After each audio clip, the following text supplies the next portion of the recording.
Assalamu alaikum, barkan ku da masu sauraro, sannan ku da jimin sai kasancewa da mu a labaran namu ne kuwa za ku ji labarin cewa kungiyar kwallon kafa ta Barcelona ta dauki dan wasa Ibrahim Diarra wanda aka fi sanin shi da Kaka, dan wasa dan asalin kasar Mali, da kuma rashin nasarar da baka ta yi game da daukan dan wasa Lucas Bagba. Duka cikin wannan bidiyo, amma dan Allah dan uwa kafin mu shiga ka daure ka mana like ka mana subscribe domin hakan zai kara mana kwarin gwiwa mu ci gaba da muku sabon bidiyo. Mun gode musu. Magoya bayan kungiyar kwallon kafa ta Barcelona sun mamaye kafafen sada zumunta a yammacin Alhamis, inda suka bayyana rashin jin dadin su a matakin dan wasa Lucas Bagba da ya koma kungiyar kwallon kafa ta Tottenham Hotspur. Sunan dan wasan tsakiya Lucas Bagba tabbas ya koma Kano Labarai a babban birnin Catalonia a daren Alhamis, kamar yadda mai binciken yan wasa mai suna David ya tabbatar a shafin shi na Twitter, inda ya ce dan wasa Lucas Bagba na shirin komawa kungiyar kwallon kafa ta Tottenham da ke gasar Premier domin ya sanya hannu akan kwantaragi na tsawon lokaci, wanda ita kungiyar kwallon kafa ta Tottenham din ta dauki dan wasan a matsayin kimanin kuɗi da yake euro miliyan 10. Dan wasan da zai tafi a ranar Juma'a domin ya je sanya hannu akan kwantaragin shi da yake kimanin shekaru 5. Magoya bayan Baka da sun yi amfani da kafafen sada zumunta a cikin rukunin su don bayyana ra'ayinsu game da rashin nasarar da Baka ta yi game da daukan dan wasan, har ta kai da wani ya ce start of a new era this club, player now decided to join a trophless club, that how bad we feel off. Abin da yake nufi mun shigo wani sabon zamani yadda yan wasa suke zaben kungiyar da ba sa samun cin nasarar kofuna. Don't wanna hear anything about project anymore. Are you telling me pick the Tottenham project over Baka? Ba na so in ji maganan project zuwa nan gaba. Washin kuna gaya mun cewa ya zaba project na Tottenham fiye da na kungiyar kwallon kafa ta Barcelona? The fact he choose Tottenham over Barcelona speak volume on how bad our club is in right now. This isn't good at all.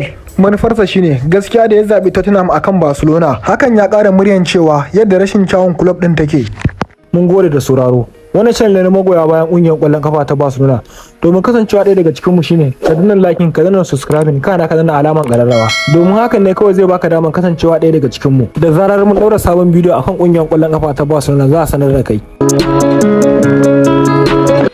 Dan wasan kasar Mali mai suna Ibrahim Kaka, wanda aka fi saninsa da Diarra, ya komo kungiyar kwallon kafa ta Barcelona da niyyar komawa club din na dindindin. Club din matashin mai suna Academic Africa Football da ke kasar Mali sun tabbatar da hakan a wani sako da suka wallafa a shafukan yada zumunta a daren Laraba. Ga bayanan nasu kamar haka: Ibrahim Diarra, wanda aka fi sani da Kaka, zai je horo zuwa kungiyar kwallon kafa ta Barcelona a wani bangare na haɗin ƙwarin gwiwa. Muna yi masa fatan jajircewa da nasara a wannan sabon matakin. Daga baya an sanya wani bidiyo akan labarin Instagram don nuna cewa dan wasa Ibrahim Diarra yana Montuch, wato kungiyar kwallon kafa ta Barcelona, don kwallon togar farko lokacin da suka kara da kungiyar kwallon kafa ta Osasuna a ranar Laraba. Wataƙila hakan ba abin mamaki bane, kamar yadda talabijin suka hasko shi ana tsaka da wasan. Rahotanni sun bayyana cewa dan wasan gaban wanda yake kai hare-hare ya dauki hankalin kungiyoyin duniya lokacin da ake wasan duniya na yan kasa da shekara 17. Kasar Somali dai ta kammala gasar a matsayi na uku, inda shi kuma dan wasa Ibrahim Diarra ya samu kyautar takalmin azurfa a matsayin dan wasan da ya fi kowa zura kwallaye a raga, inda ya ci kwallaye 5 da nasarar taimakawa a ci kwallaye 4 a wasanni 7 kacal. Abin da Diarra yayi babban al'amari ne kuma abin a zo mu gani ne. A wasanni 7 kacal ka taimaka kungiya a ci kwallaye kusan 9.